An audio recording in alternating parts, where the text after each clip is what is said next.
तोहरा जैसन सुनर लईकी कहवा पाइब हो। अपना मम्मी के पतोह करे जा तोह के बनाइब हो।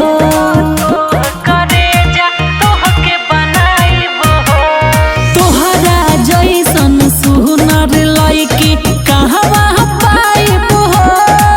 अपना मम्मी के पतोह करे जा तोह के बनाइब हो।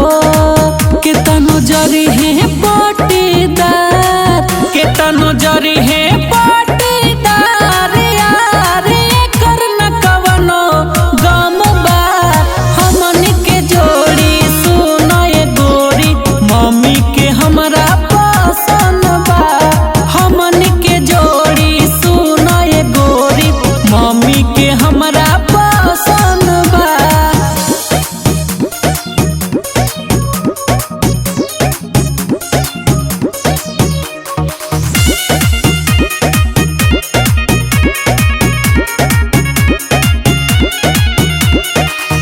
गोरे गलिया पकाला काला तिलवा ले गइल गोरी हमर दिलवा।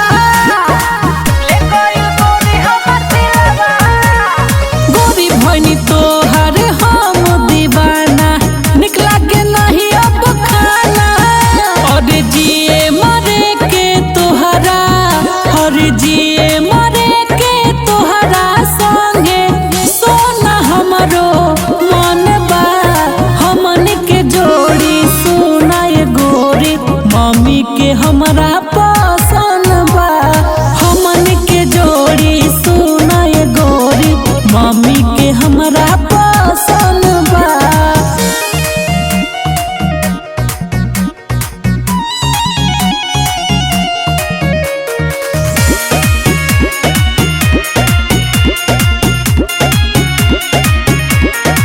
नइखे जमाना के डर ये गोरी सुनाए चांद चकोरी।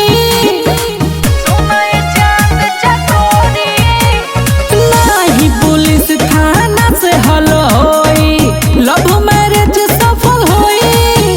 और महेश राज सतीश, महेश राज सतीश नाही केहू से कम बा।